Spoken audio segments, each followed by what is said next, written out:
ඉතාලියේ පූසන්ට වෙන්නුන නගරෙට අද මාත් එක්ක යමු. ඉතින් මේ නගරේ තියෙන්නේ ඉතාලියේ පියමොන්ත කියන පළාතේ බ්‍රෝලෝ කියන ගමේ. ඉතින් මේ නගරයයි මේ විදිහට පූසන්ට වෙන්නුනේ කියන එක මම ඕගොල්ලන්ට ඉස්සරහට කියන්නම්. මේ තියෙන්නේ මේ නගරේ එන්ට්‍රන්ස් එක. බෙන්වෙනූති කියලා කියන්නේ ඉතාලියෙන් වෙල්කම් කියන එකට. මං ඉතින් ඕගොල්ලන්ට මේ නගරයයි මේ විදිහට උනේ කියන කී ඉතිහාස කතාව කියන ගමන් මං ඕගොල්ලන්ට පෙන්නන්නම් මේ නගරේ තියෙන මේ පූසන්ටම වෙන් වෙච්ච ලස්සන පේන්ටින්ග්ස් ඒ වගේම ලස්සන තවත් දේවල්.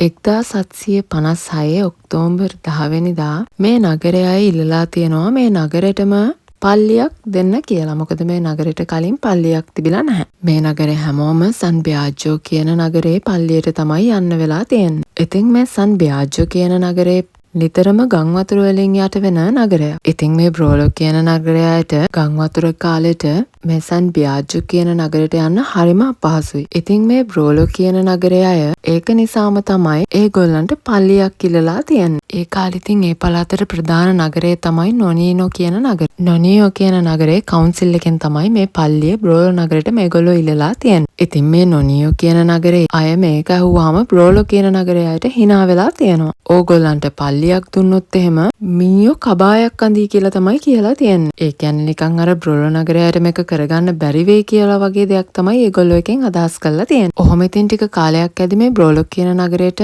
මෙන්න මේ පල්ලිය ඉදි වෙලා තියෙනවා. ඉතින් මේ පල්ලිය ඉදි වෙනවත් එක්කම මේ බ්‍රෝලෝ කියන නගරේ අයට අර නොනියෝ කියන නගරේ අය කියපු දේ මතකෙට තියෙනවා. ඊට පස්සේ මේ නගරේ අය නොනියෝ කියන නගරෙට ගිහිල්ලා ලොකු මීයක් හදලා මීයට කබායක් අඳලා තියෙනවා. එදා ඉඳන් මේ බ්‍රෝලෝ නගරෙට පූස ගොඩක් ගෙනල්ලා දාලා තියෙනවා. එයාලගේ ශක්තිය පෙන්වන්න. ඉතින් ඔන්න ඔහම තමයි මේ නගරේ පූසොන්ට ආවේනික නගරයක් බවට පත් වෙන්නේ. නොනියෝ කියන නගරෙට මීයෝ දාලා මේ ගොල්ලන්ගේ නගරයට පූසෝ ගේනවා. ඔන්න ඔහොම තමයි මෙතන ඉතිහාස කතාව වෙන්නේ. මේ බලන්නකො මේ නගරෙ මෙන්න මේ විදිහට යද්දී ඕගොල්ලන්ට ගොඩක් මේ වගේ පූසන්ව හම්බෙනවා. ඒගොල්ලෝ ගොඩක් අය නම් හරි බයයි. මෙන්න මෙයා නම් ටිකක් අවුව තපිනවා වගේ. මාත් ඉතින් මෙයා ළඟට ගියා. හැබැයි වැඩි මේ පූසන්ව අල්ලන්න කරන්න හොඳ නැහැ. මං හිතන විදිහට ඒගොල්ලොත් කැමති නැතුව ඇතිනේ එහෙම ගොඩක් කට්ටිය ඇවිල්ලා අල්ලනවා කරනවාට. ඉතින් මං ඉතින් ඕගොල්ලන්ට පෙන්වන්න වෙන්න මේ විදිහට පොඩි වීඩියෝ කෑලි ගත්ත මෙන්න මේ පූස් පැටවුන්ගේ. අපි ඉතින් ටිකක් දවල් වරුවක ගිය නිසා ගොඩක්ම පූස් පැටවු නිදාගෙන තමයි හිටියේ.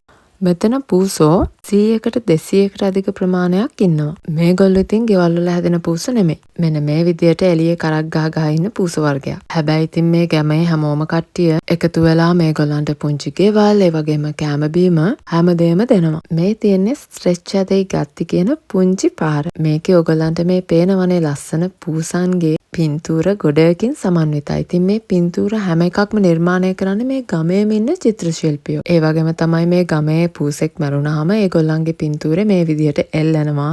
එහෙමත් නැත්නම් දැනට ඉතින් ජීවතුන් අතර ඉන්න අයගේ පවා මේ විදිහට ලස්සනට පින්තූර ඇඳලා මේ විදිහට ගුමුළු ගම පුරාම එල්ලලා තමයි තියෙන්නේ. ඉතින් මේ හැම ගෙදරකම මේ වගේ පූසෙක්ගේ පින්තූරකින් නම් අඩුවක් නැහැ. ඉතින් මේ බලන්නකො මේ පුංචි පාර මේ පාරේ තියෙන්නෙම මේ පූසන්ට ආවේනික ලස්සන ඩිසයින්. ඉතින් සමහර නිර්මාණවල මේ පූසගේ නම වයසේ හැමදේම ලියලා තියෙනවා. අර ඕගලන්ට පේනවනේ කොලේක ලියලා තියෙනවා. හරියට නිකන් ලස්සන සමරු සටහනක් වගේ. මේ නගරේ ඉන්න පූසන් වෙතින් කවදාවත් කාටවත් අමතක වෙන්නේ නැතුව ඇති. ඉතින් ඕගොල්ලෝ දන්නවනේ මේ ඉතාලිය වගේ රටවල් සත්තුන්ට කොච්චර ආදරය කරනවද කියලා. සත්තුන්ට මිනිස්සුන්ට කියලා වෙනසක් නැහැ. මේ රටේ මිනිස්සු හරිම ආදරේ සත්තුන්ට. ඉතින් මේ පූසෝ මේ විදිහට නිදැල්ලේ ඉන්නවා වුණත් මේ පූසන්ට හරි ලස්සනට සලකනවා. ඒගොල්ලන්ට ගෙවල්, ඇඳුම්, ඒ දේවල් පවා තියෙනවා. ඒ වගේම තමයි කෑම. මේ බලන්නකො ඉතින් මේ නගරේ ගෙවල් වල තියෙන ලස්සන, ඒ වගේම මේ හැම ගෙදරකම තියෙන පූසන්ගේ නිර්මාණ, ඒ වගේම මේ නගරේ ඕගොල්ලන්ට විනාඩි 30ක් වගේ කාලයකින් මුළු නගරෙම බලා ගන්න හැකියාවක් තියෙනවා. මොකද මේ නගරෙ ඇත්තට ලොකු නගරයක් නෙමෙයි. ඒ වගේම තමයි මේ නගරෙට ලාගොදි ඕර්තා කියන වැවේ ලස්සන view එකකුත් තියෙනවා. මම ඕගලන්ට ඉස්සරහට ඒකත් පෙන්වන්නම්. මට හිතෙන විදිහට මේ නගරේ ගොඩක් කලාකරුවෝ ඉන්නවා වගේ. මොකද මේ හැම නිර්මාණයක්ම හරිම ලස්සනයි. ඉතින් මේ නගරේ ටිකක් උඩක තියෙන නගරයක්. ඒ කියන්නේ ටිකක් කන්දක වගේ. ඒක නිසා තමයි මේ නගරේ මේ විදිහට ගල් වලින් නිර්මාණය කරලා තියෙන්නේ ගොඩක් ගෙවල්.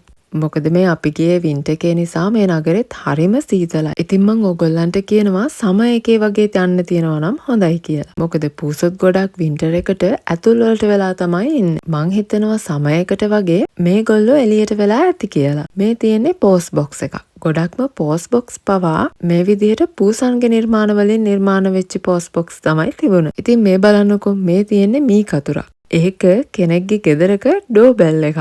ඉතින් ඔගොල්ලෝ හිතන්නකෝ මේ නගරේ කොච්චර ලස්සනද කියලා. මේ හැම නිර්මාණයකින්ම පෙනී යන්නේ මට නම් මේ නගරේ ගොඩක් ආටිස්ලා ඉන්නවා කියලා. මොකද මේ හැම ගෙදරකම වගේ මේ වගේ ලස්සන නිර්මාණ තියෙන්න කවුරු හරිම කෙනෙක් මේ දේවල් අඳින්න එපා. ඉතින් බලන්නකෝ මේ තියෙන්නේ ඒ කාලේ රෙදි හොදපු තැන. එතනත් මේ විදිහට පූසන්ගේ නිර්මාණ වලින් සමන්විතයි. ඉතාලියේ තින් බටකොලාච්චිගේ දිනය එන නිසා මේ විදිහට ජනවාරි 6 වෙනිදාට බටකොලාච්චිගේ දිනය සමරන්න මේ වගේ ලස්සනට පිළිම වගේක් හදලා තිබුණා. ඒවා උඩත් පූසු තමයි ඉන්නේ. මේ හැමතැනම මේ විදිහට පූසන්ට ආවේනික වෙච්ච වැකිලියලා තිබුණා. ඉතින් මේ හැම නිර්මාණයක්ම කරන්නේ මේ ගමේ ඉන්න අය. බලන්නකො නේද ඉතින් මේ ගමක් මේ විදිහට ලස්සනට පෞරාණිකකමත් රැකගෙන මේ විදිහට හැමදේම ලස්සනට කරනවා කියන්නේ කොච්චර ලොකු කැපකිරීමක්ද කියලා. ඉතින් මේ බලන්නකො මේ view එක මේ ඈතින් පේන්නේ මම ඕගලන්ට අර කලින් කිව්ව ලාගෝදි ඕර්තා කියන වැව.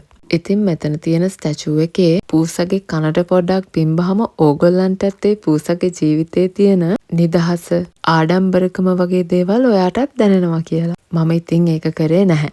ඉතින් එදා මෙතෙන්ට ගොඩක් සෙනග නම් ඇවිල්ලා හිටියා. මං හිතන විදියට මේ නගරේ දැන් ගොඩක් ප්‍රසිද්ධ වෙගෙනයි යන්නේ. ඉතින් ඒක නිසා විවිධ රටවලින් මිනිස්සු මේ අමුතු එක්ස්පීරියන්ස් එක අත්දකින්න ගොඩක් බබාලත් එක්ක මේ නගරෙට එනවා. මේ නගරේ ටිකක් කන්දක් උඩක තියෙන නගරයක්. ඒක නිසා තමයි මේ ගෙවල් ගොඩක ගල් වාරකයකින් හදලා තියෙන්නේ. මොකද එදා අපි ගිය දවසෙත් හරිම සීතලයි. ඉතින් ඒක නිසා ඔයගොල්ලන් පොඩි බබාලා එක්ක එනවා නම් අනිවාර්යෙන්ම සම එක කාලෙට වගේ යන්න. එතකොට මං හිතන විදියට මේ වින්ටර් එකට වැඩිය පූස් පැටවුනුත් ගොඩක් අය එළියට ඇවිල්ලා ඉඳි. ඉතින් මෙතනත් මේ ගහලා තියෙන්නේ පූසන්ටම ආවේනික වෙච්ච වැකි. ඉතින් බලන්නකො මේ පල්ලියක කතාව ගිය දුරක් නේද? මේ ගමේ දේවල් හැමදේම මේ විදිහට ලස්සනට මේන්ටේන් කරන්න මේ ගමේ අය කොච්චර ලොකු කැපකිරීමක් කරනවා ඇද්ද? ඒ වගේම තමයි තින් ටුවරිස්ට්ලා නිතරම එද්දිත් ඒ ගමේ අයට ඒ සද්ද බද්ද හැමදේම ඉවසා දරා ගන්න කොච්චර ලොකු පේෂන්ස් එකක් තියනවා ඇතිද නේද? ඒ වගේම මේගොල්ලෝ හරි ආසයි මේ දේවල් අගය කර කර බලනවට. ඉතින් මෙතන මේ තියෙන්නෙත් මැප් එක. මේ නගරේ පාරවල් ටික හොයාගන්න ඒ වගේම විශේෂ තැන් ටික බලන්න හදලා තිබ්බ මැප් එකක්. ඉතින් ඕගොල්ලෝ මේ මැප් එකේ ෆොටෝ එකක් අරගෙන මේ හැම දෙයක්ම බලන්න මේ පාරවල් දිගේ යන්න තමයි තියෙන්නේ. ඉතින් දැන් මම ඕගොල්ලන්ට පෙන්නන්නම් පල්ලිය ඇතුළ. මේ තියෙන්නේ අර මම කලින් කතාවේ කිව්ව මේ බ්‍රෝලොක් කියන නගරයේ අයට හම්බෙච්ච පල්ලිය. ඉතින් මේකත් තාම නත්තල් දේවල් වලින් සැරසිරි කරලා තමයි තිබුණේ. ඉතින් මේ බලන්නකො මේ ගවලෙන හරිම ලස්සනයි. ඉතාලියේ ඉතින් මේ ඔක්කොම දේවල් අයින් කරන්නේ ජනවාරි 6 වෙනිදාට. ඒ කියන්නේ බටකොලාච්චිගේ දවසට. මම ඕගලන්ට බටකොලාච්චි ගැනත් වීඩියෝ එකක් කරන්නම්කෝ. ඉතින් බලන්නකො මේ චිත්‍රවල මේ ගෙවල් වල තියෙන මේ පෞරාණිකකම. මේ ගෙවල් හැම එකකම ඉන්නේ පරම්පරාවෙන් පැවතගෙන එන මිනිස්සු. ඉතින් ඒගොල්ලෝ කවදාවත් ඒගොල්ලන්ගේ මේ ඉතිහාසය අමතක කරන්න දෙන්නේ නැහැ. ඔන්න මම ඕගලන්ට ලස්සන ගෙදරක් පෙන්නන්නම්කෝ. මේ තියෙන්නේ අපාර්ට්මන්ට්ස් වල ලස්සන මිදුලක්. බලන්නකො කොච්චර ලස්සනට මේක ඕගනයිස් කරලා තියනවද කියලා. මං ඉතින් ඉතාලියේ හරිම ආසයි මෙන්න මේ වගේ දේවල් වලට. හැමදේම ඉතින් හරිම පෞරාණික විදියට මැඩපවත්වලා තියෙනවා. ඔයාලා මොකද හිතන්නේ? එතකොට මේ තියෙන්නේ පරණ වයින් හදන මැෂින් එකක්. ඒක උඩත් පූසෙක්ගේ ස්ටැචු එකක් තමයි අර තියෙන්නේ. ඊළඟට මම ඕගලන්ට පෙන්වන්න යන දේ බලන්නකෝ. මේ තියෙන මේ නගරේ ෆවුන්ටන් එකක්. ලා ෆොන්තානා දෙයි ගැත්ති කියලා තමයි ඒකට නම දාලත් තියෙන්නේ. ඉතින් මේ බලන්නකෝ මේ ෆවුන්ටන් එක වටේට තියෙන පූසන්ගේ පින්තූර. සමහර ඒවා චූටි ළමයි ඇඳපු ඒවාත් තියෙනවා. ඉතින් මම දැක්ක එතනම hina යනම දේ තමයි ජුරාසික් කැට් කියන මෙන්න මේ පින්තූරේ. ඕගොල්ලෝ ඉතින් මේ නගරෙට කලින් ගිහිල්ලා තියෙනවද කියලා තියෙනවා නම් කමෙන්ට් එකක් දාන්න. ඒ වගේම මෙතන මම පස්සේ දැක්ක අනිත් දේ තමයි මේ පූසගේ මෙන්න මේ විදිහට ඔළුව කරකන්න පුළුවන්. එතකොට ඒ පූසා මේ රතු පාටට ඉන්නේ තරහින් ඉද්දි. එතකොට මේ කළු පාටට ඉන්නේ සතුටින් ඉද්දි. ඉතින් ඕගොල්ලෝ මේ නගරේ පූසෝ දැක්කනම් ඉතින් අද ඒ පූසෝ ඉන්න මූඩ් එක ඕගොල්ලන්ට ඒ විදිහට ඒ පූසගේ ඔළුව කරකලා තියලා එන්න පුළුවන්. හැබැයි ඉතින් අපිට ටිකක් උදේවරුවක ගිය නිසා මේ පූසෝ හොයාගන්න අමාරු වුණා. මේ පේනවනේ ඒගොල්ලෝ හැමතැනම මේ විදියට නිදි. මං හිතන විදියට මේගොල්ලෝ ආවස්වරුවේ තමයි ටිකක් ඇක්ටිව් විදියට ඉන්නේ. මේ බලන්නකෝ ඉතින් මේ චිත්‍ර එකින් එකට එකිනෙකක් වෙනස්. හැම තැනම ඉතින් චිත්‍ර වලින් පිරීලා ඉතිරිලා ගිහිල්ලා. ඒ වගේම හැම ගෙදරකම ඒ විදියටම පූසන්ගේ දේවල් තියෙනවා. බලන්නකෝ නේද ඉතින් මේ වගේ දේවල් හරිම ආවේනිකයි. මං ඉතින් හරිම ආසයි මේ වගේ දේවල් ඉතින් හොයා යන්න. මේ නිර්මාණ ටික තිබුණේ වාහන පාක් කරන පාකින් එකේ. ඒ වගේම අර උඩත් පේනවනේ ජනෙල් වල පවා පූසන්ගේ පින්තූර. ඉතින් මේකත් පූසන්ටම වෙනුන ෆවුන්ටන් එකක්. ඉතින් මේකට ඉතාලියෙන් කියන්නේ මුලීනෝ එකක් කියලා. වතුර වලින් කරන්ට් එහෙම ගන්න මේ වගේ දේවල් තමයි පාවිච්චි කරලා තියෙන්නේ ඒ කාලේ. ඉතින් මේක නම් නිර්මාණය කරලා තියෙන්නේ මේ නගරයේ ආකර්ෂණය. ඕගොල්ලෝ මෙන්ෂන් කරන් යන්න මේ නගරෙට කාත් එක්කද ඕගොල්ලෝ එන්න බලාපොරොත්තු වෙන්නේ කියලා. පූසොන්ට ආසන්නම් ඉතින් මෙතන කියාපු තැන බලන්නකො පොඩි ලයිබ්‍රරි එකකුත් තියෙනවා. ඒකෙත් ඉතින් පූසන්ගේ දේවල් තමයි තිබ්බේ. ඒ වගේම මේ තියෙන්නේ පාරේ අපි අද්දි දැක්ක ලස්සනම පූසන්ගේ පොඩි ස්ට්‍රක්චර් එකක්. ඒක නම් ඉතින් අපි ආම්බෙන් තමයි දැක්කේ. බලන්නකො ඉතින් මේ ලස්සන මේ පෞරාණිකකම හරිම ලස්සනයි. මං හරිම ආසයි මේ ඉතාලියේ මේ වගේ පාරවල් වල. ගොඩක් නගරවල මේ විදිහේ චූටි පාරවල් තමයි තියෙන්නේ ඇතුලේ ගම්වලට යද්දි. ඉතාලියේ ඉතින් ගොඩක් ගම් හරිම ලස්සන පෞරාණික ගම්මාන. මේ බලන්නකො ඉතින් මේක මේ ගමට මුලින්ම ඇතුල් වෙද්දිම තියෙන්නේ මෙන්න මේ පූස වෙනුවෙන් හදපු පුංචි ගෙදරක්. මේ ගමේම කෙනෙක් තමයි මේකත් නිර්මාණය කරලා තියෙන්නේ. අර උඩ පිළිමේ පූසෙක් නිකන් රජෙක් වගේ ඉන්න හැටි. ඕගොල්ලොත් ඉතින් මගේ මේ vlog එක බලලා මේ නගරෙට ගියොත් මගේ වීඩියෝ එක යටින් ෆොටෝස් හරි කමෙන්ට්ස් හරි දාන්න. මං ඉතින් ඕගොල්ලන්ට මං යන තැන්වල දේවල් ගේනවා කියලා ඕගොල්ලෝ දන්නවනේ. මම මේ දේවල් ඉතින් හරිම ආදරෙන් තමයි ඕගොල්ලන්ට ගේන්නේ. ඕගොල්ලොත් ඉතින් මං දන්නවා මේ දේවල් හරිම ආදරණීය විදියට තමයි බලන්නේ කියලා. මොකද මං දකිනවා මේ වගේ ලස්සන කමෙන්ට්ස් දානවා, ඒ වගේම ලයික් කරනවා, ගොඩක් අය සබ්ස්ක්‍රයිබ් කරලා තිබුණා. ඒ හැමෝටම ගොඩක්ම ස්තුතියි. ඉතින් අපි යන ලං වෙද්දි මේ බලන්නකො මෙයා කොහෙදෝ ඉඳලා දුවගෙන ඇවිල්ලා ඇඟේ දැවටි ඉන්නවා. බලන්නකො එයාගේ ලස්සන නිකන් හරියට නිකන් බෝලයක් වගේ. කාලා හොඳට මහත් වෙලා නම් තියෙනවා. අපිටත් ඉතින් දැන් කන්න වෙලාව හරියාගෙන තමයි මේ. දැන් ඉතින් අපි මේ යන්නේ ලන්ච් එක ගන්න. මේ තියෙන්නේ මේ නගරෙට තියෙන එකම රෙස්ටොරන්ට් එක. ඒකෙත් ගොඩක් තිබුණේ පූසොන්ගේ දේවල්. ඉතින් මේ ඕගලන්ට පේනවනේ මේ විදිහට টয়ලට් එකේ ගහලා තිබුණොත් පූසොන්ගේ පින්තූරයක්. ඒ වගේම ඉතින් මම දැක්ක මේ රෙස්ටොරන්ට් එකෙත් මේ නගරේ මැප් එක තියෙනවා. ඉතින් ඕගොල්ලෝ මේ රෙස්ටොරන්ට් එකට යනවා නම් ඕගොල්ලන්ට පුළුවන් මේ නගරේ මැප් එක මෙතනින් උනත් ගන්න. මේ බලන්නකො ඉතින් මේ රෙස්ටොරන්ට් එකට තියෙන view එකේ ලස්සන. මේ පේන්නේ ලාගොදි ඕර්තා කියන වැව. මේ එන්නේ ඉතින් මම බඩගින්නේ තමයි දැන් ඉන්නේ. මගේ මෝනෙම ඉතින් පේනවනේ. ඔන්න ඉතින් අපේ ප්‍රීමෝ එක ආවා. මේ තියෙන්නේ රවියෝලි. මේ මස් පුරෝපු පාස්තා වර්ගයක්. ඒ වගේම ඉතාලියේ හැම රෙස්ටොරන්ට් එකකම මේ විදිහට පාන් දෙනවා. ඒක ඉතින් ෆ්‍රී තමයි ඕගලන්ට හම්බෙන්නේ. පාන්, චීස් කාලේ ඉවර වෙලා අන්තිම ටික පිහාගෙන කන්න තමයි මේක හම්බෙන්නේ. මේ තියෙන අපේ සෙකොන්ඩෝ එක. ඒකේ තියෙනවා චිකනුයි කැරටුයි. ඔන්න දැන් ඉතින් අපි ලන්ච් එකත් අරගෙන ඉවරයි.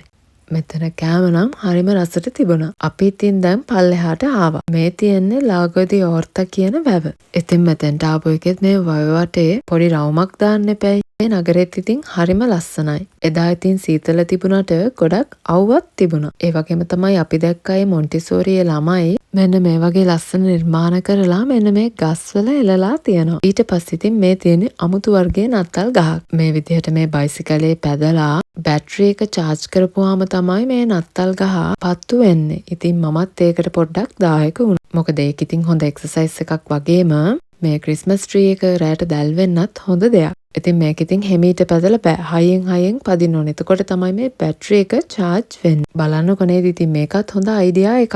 හරියට නිකන් ෆ්‍රී ජිම් එකක් වගේ. ඔන්න ඔහොම තමයි ඉතින් අද මගේ දවස ගෙවුනේ. ඉතින් මං හිතනවා ඕගොල්ලෝ අද මගේ මේ vlog එක enjoy කරන්න ඇති කියලා. ඉතින් මගේ YouTube එක, Facebook, Instagram වගේම TikTok follow කරලා තියාගන්න. මේ වගේ තවත් ලස්සන vlogs ඕගලන්ට බලන්න ඕනේ නම්.